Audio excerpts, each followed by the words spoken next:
Karena sudah adanya putusan yang ingkrah, Mahfud berujar Komite TPPU akan membentuk Satgas untuk mendalami kasus hukum yang telah diketahui tindak pidana asalnya tersebut. Maka, tim gabungan atau Satgas akan memulai penelusuran dari kasus tersebut untuk mengungkap secara keseluruhan transaksi mencurigakan di Kemenkeu senilai 349 triliun rupiah.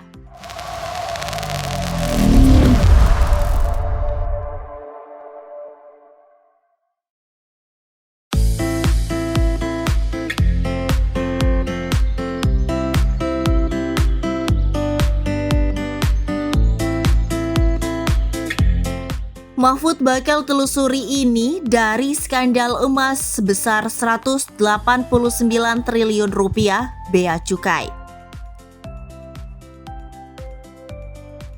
Dilansir dari CNBC Indonesia Jakarta, Menteri Koordinator Bidang Politik, Hukum, dan Keamanan Mahfud MD kembali buka suara ihwal transaksi ekspor emas batangan yang telah ditangani oleh Direktorat Jenderal Bea dan Cukai senilai 189 triliun rupiah. Transaksi mencurigakan oleh korporasi yang berada dalam cakupan pengawasan bea cukai tersebut telah dijelaskan oleh Menteri Keuangan Sri Mulyani saat rapat dengan Komisi 3 dan Mahfud pada Selasa, 11 April 2023 kemarin. Ia menjelaskan proses tindak lanjutnya.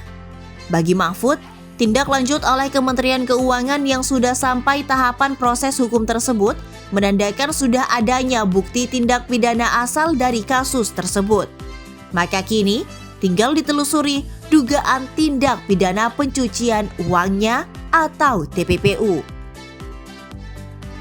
Mahfud mengungkapkan, sesuai penjelasan dari Sri Mulyani saat rapat dengar pendapat umum kala itu, telah disebutkan bahwa transaksi senilai 189 triliun rupiah yang diketahui dari laporan hasil pemeriksaan atau LHP PPATK pada tahun 2016 tersebut telah memasuki proses hukum. Putusan akhir oleh Mahkamah Agung pada tingkat peninjauan kembali atau PK menyatakan pelaku perseorangan yang terlibat dalam kasus tersebut dilepaskan dari segala tuntutan hukum. Sedangkan pelaku korporasi tersebut terbukti bersalah. Korporasi yang disebutkan sebagai PTX itu lalu dijatuhi pidana denda sebesar 500 juta rupiah.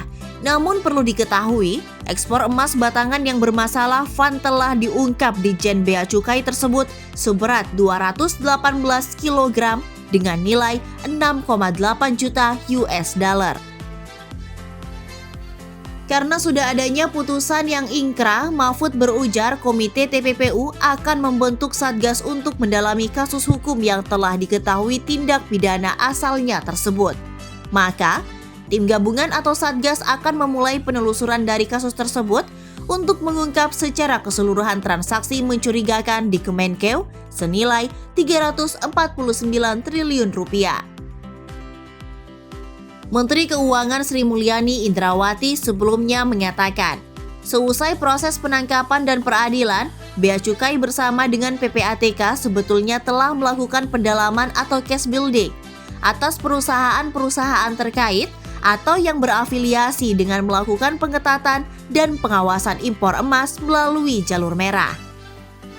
Adapun menurut Sri Mulyani, penyampaian surat SR Strip 205 yang berisi transaksi 189 triliun rupiah tersebut dilakukan PPATK kepada Bea Cukai pada bulan Mei 2020 lalu atas beberapa wajib pajak badan dan orang pribadi. SR Strip 205 merupakan kelanjutan dari kesepakatan yang telah dibangun pada High Level Meeting Kemenkeu PPATK dan Kementerian Keuangan atau DJBC dan DJP khususnya menyikapi putusan PK sebelumnya pada tahun 2019 lalu. Penelusuran kasus ini pun sudah sampai tingkatan tripartit antara PPATK, DJBC, dan DJP pada tahun 2020. Mempertimbangkan hasil dari pertemuan tripartit, PPATK menyampaikan bahwa surat DJP yang berisi analisa beberapa perusahaan yang terkait dengan SR Strip 205 dan telah menghasilkan tambahan penerimaan pajak sebesar 20,31 miliar rupiah.